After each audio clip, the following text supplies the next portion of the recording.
మాట్లాడుతున్నందుకు నిజం కూడా నాకు కూడా సంతోషంగా ఉన్నది.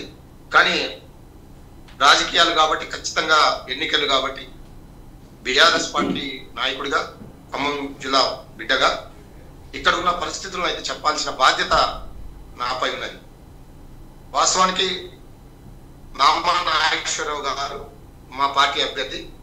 తెలంగాణ రాష్ట్రం ఏర్పడక ముందు ఈ ప్రాంతం నుండి ఎంపీగా గెలిచి ఆ రోజు టీడీపీలో ఉండి కూడా తెలంగాణ రాష్ట్రం కోసం ఓటింగ్ సమయంలో మొట్టమొదటి ఓటేసిన నేత నామా నాగేశ్వరరావు గారు. తదనంతరం 5 సంవత్సరాలు సరే ఓడిపోయినా, మధ్యలో కరోనా లాంటి విపత్కరమైన పరిస్థితులు వచ్చినా ఎక్కడ కూడా ప్రజల్ని వదిలిపెట్టకుండా, ప్రజా సమస్యల్ని వదిలిపెట్టకుండా ప్రజలకు దగ్గరై కొన్ని లక్షల మందికి ఈ కరోనా కిట్లను కూడా అందించి ప్రజలకు సేవ చేస్తూ వచ్చాడు. తర్వాత 2019లో మళ్ళీ బీఆర్ఎస్ పార్టీ నుండి ఎంపీగా గెలిచి ఇక్కడికి రావాల్సిన నిధులు, నియామకాలు, ఇక్కడ హక్కులుని కేంద్రంలో పార్లమెంటులో బలంగా తన గొంతు ద్వారా గళాన్ని వినిపించిన నేత ఎంపీ నామా నాగేశ్వరరావు గారు. మా పార్టీకి ఫ్లోర్ లీడర్ కూడా ఉన్నారు అక్కడ.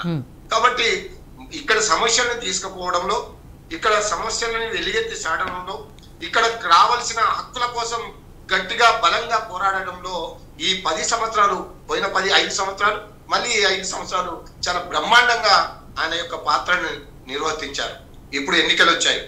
పోయినసారి కూడా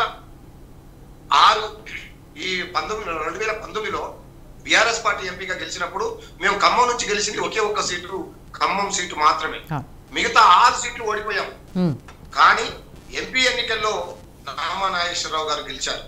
ఇప్పుడు కూడా అంతే, ఒక సీటు, మొత్తం 7 సీట్లు ఎంపీ కాంగ్రెస్ పార్టీ గెలిచిన నామా నాగేశ్వరరావు గారి మంచితనం వల్ల, ఆయనకున్న క్రెడిబిలిటీ కదా, ఆయన స్థానికుడు, ఇక్కడ అన్ని ప్రజలకు సంబంధించిన వారు, అందరికీ ఒక నాన్ కాంట్రవర్షియల్ వ్యక్తిగా నిలబడతాడు.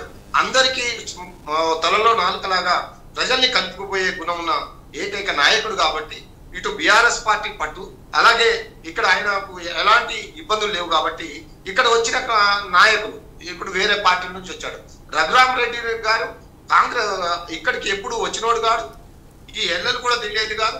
ఈ ఎల్లలు ఇక్కడ ఉన్న పరిస్థితులు, ఇక్కడ ఉన్న మనోభావాలు, ఇక్కడ హక్కులు, ఇక్కడ పరిస్థితులు తెలియని వ్యక్తి. నిజంగా కాంగ్రెస్ పార్టీ ఈ విషయంలో తప్పు చేసిందని నా అభిప్రాయం. ఎందుకు అంటే ఇక్కడ చాలా మంది ఎంపీ ఎన్నికల కోసం చాలా మంది పోటీ పడ్డారు. బట్టి విక్రమార్ గారి సతీమణి పోటీ పడ్డారు, తుమ్మల నాగేశ్వరరావు గారి కొడుకు పోటీ పడ్డాడు, తర్వాత రాయల్ నాగేశ్వరరావు గారు పోటీ పడ్డారు, తర్వాత ఇంకా మన పొంగులేటి శ్రీనివాసరెడ్డి సోదరుడు ప్రశాంత్ రెడ్డి గారు కూడా పోటీ పడ్డారు. వీళ్ళని కాకుండా ఇంకా చాలా మంది సీనియర్లు కాంగ్రెస్ పార్టీలో ఉన్నారు. నిన్న కూడా మా జిల్లా అధ్యక్షుడు తాతా మధు గారు మాట్లాడుతూ గత ఎన్నో సంవత్సరాల నుండి 130 సంవత్సరాల చరిత్ర కాంగ్రెస్ పార్టీలో పనిచేస్తూ 20-30 సంవత్సరాల నుంచి ఆ కాంగ్రెస్ పార్టీకి ఎంతో సేవలు చేస్తున్న వ్యక్తులను పెట్టకుండా నువ్వు వేరే ప్రాంతం వాళ్ళని తీసుకొచ్చి ఇక్కడ పెట్టడమనే వాళ్ళ పని అయిపోయింది అనేది ఒక క్లియర్ గా ఇక్కడ ప్రజలలో వచ్చిన అర్థం. ఇంకోటి కూడా చాలా క్లియర్ గా చెప్పదలుచుకున్నాను. మొత్తం ఈ రాష్ట్రంలో 19 నియోజకవర్గాలు, ఎంపీ నియోజకవర్గాలు ఉంటాయి. 19 నియోజకవర్గాల్లో కమ్మ సామాజిక వర్గానికి ఇచ్చిన ఏకైక సీటు ఖమ్మం సీటు మాత్రమే. కాబట్టి ఖమ్మం జిల్లాలో కమ్మ సామాజిక వర్గం ఎక్కువ. ఎస్సీ, ఎస్టీ, బీసీలు ఇప్పటికే ఈ 5 నెలల్లో నష్టపోయినమనే ఒక పరిస్థితికి వచ్చారు. వీళ్ళు అందరు కలిసి ఇప్పుడు నేను కమ్మ సామాజిక వర్గానికి కూడా ఒక విజ్ఞప్తి చేశాను. మొన్న కూడా నేను మాట్లాడుతూ, మీరు ఈ రాష్ట్రంలో ఉన్న 19 సీట్లలో ఇచ్చిన ఒకే ఒక్క సీటు ఖమ్మం సీటు, అది కమ్మ సామాజిక వర్గం నామా నాగేశ్వరరావు గారికి ఇచ్చారు. మీరు కమ్మ సామాజిక వర్గాన్ని బతికించుకుంటారా లేదా బొంద పెట్టుకుంటారా?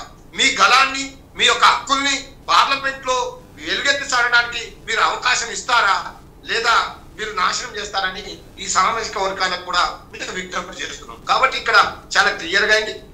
ఎదుటి పార్టీలో ఉన్న బీజేపీ పార్టీ నాయకులు కానీ లేదా కాంగ్రెస్ పార్టీ అభ్యర్థి కానీ ఈ ప్రాంతానికి పరిచయం లేని వాళ్ళు, ఈ ప్రాంతం ఎల్లలు తెలియని వాళ్ళు, ఇక్కడ పరిస్థితులు తెలియని వాళ్ళు, ఇక్కడ తెలిసిన వాళ్ళు, 2 సార్లు ఎంపీ అయిన వాళ్ళు, ఇంత అందరికీ అందుబాటులో ఉండే నామా నాగేశ్వరరావు గారు ఎన్నో లక్షల రూపాయల అభివృద్ధి పనులు తీసుకొచ్చిన నేత కాబట్టి ప్రజలకు బాగా దగ్గరగా ఉన్నాడు.